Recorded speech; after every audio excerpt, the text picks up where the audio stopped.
শরীয়তপুরের বেদরগঞ্জে আলোচিত ৬ বছরের শিশু তায়েবা হত্যার পর এবার মামলার বাদী পরিবারকেও মামলা তুলে নিতে দফায় দফায় হুমকি দেওয়া হচ্ছে বলে জানা গেছে।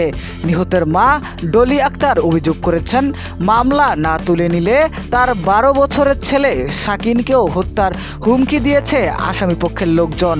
গতকাল সোমবার ২৯ সেপ্টেম্বর সকালে নিজ বাড়িতে সাংবাদিকদের দেওয়া এক সাক্ষাৎকারে এই অভিযোগ জানান তিনি।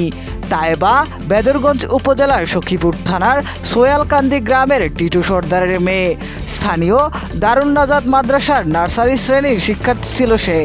গত বুধবার ২৪ সেপ্টেম্বর নিখোঁজ হওয়ার পর শুক্রবার প্রতিবেশী মেজবা উদ্দিন মোল্লার বাড়ির সেপটিক ট্যাঙ্ক থেকে উদ্ধার করা হয় তার মরদেহ।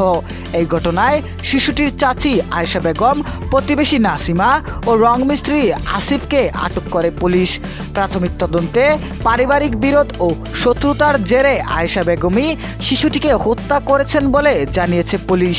তিনি একটি সরকারি প্রাথমিক বিদ্যালয়ে সহকারী শিক্ষক ছিলেন। পরবর্তীতে টিটু সরকার বাদী হয়ে সখীপুর থানায় মামলা করেন। সখীপুর থানার ওসি মোহাম্মদ ওবায়দুল হক জানান, ৩ আসামিকে গ্রেপ্তার করে রিমান্ড আবেদন করা হয়।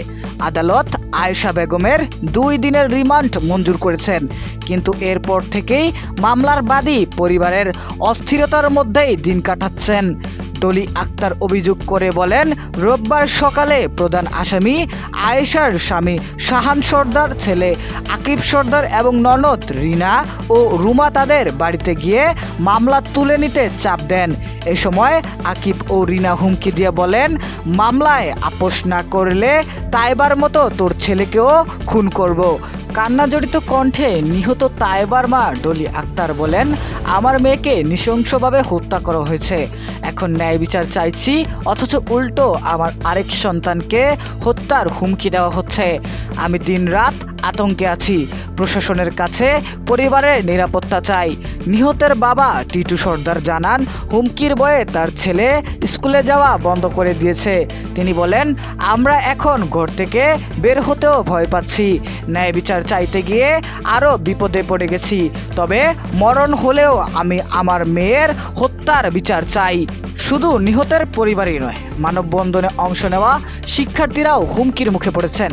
এক শিক্ষার্থী অভিযোগ করে বলেন, মানববন্ধনে যাওয়ার পথে আয়েশার স্বামী শাহান সর্দার তাকে হুমকি দেন এবং আয়েশার ছেলে আকিব সমাবেশের ভিডিও ধারণ করে জানিয়ে দেয়, সবাইকে দেখে নিব। স্থানীয়রা বলেছেন, শিশু হত্যার মতো নৃশংস ঘটনার যদি বিচার না হয় তাহলে সমাজে ভয়ঙ্কর দৃষ্টান্ত তৈরি হবে। পাশাপাশি মামলার বাদী পরিবারকে যেভাবে হুমকি দেওয়া হচ্ছে তা বিচার প্রক্রিয়ার জন্য বড় বাধা হয়ে দাঁড়াবে। তাদের মতে দ্রুত আসামি পক্ষের সদস্যদের গ্রেপ্তার করলে গুরুত্বপূর্ণ তথ্য বেরিয়ে আসবে। সখীপুর থানার ওসি মোহাম্মদ ওবায়দুল হক বলেন, হত্যাকাণ্ডে জড়িত সব আসামিকে আইনের আওতায় আনতে পুলিশ কাজ করছে।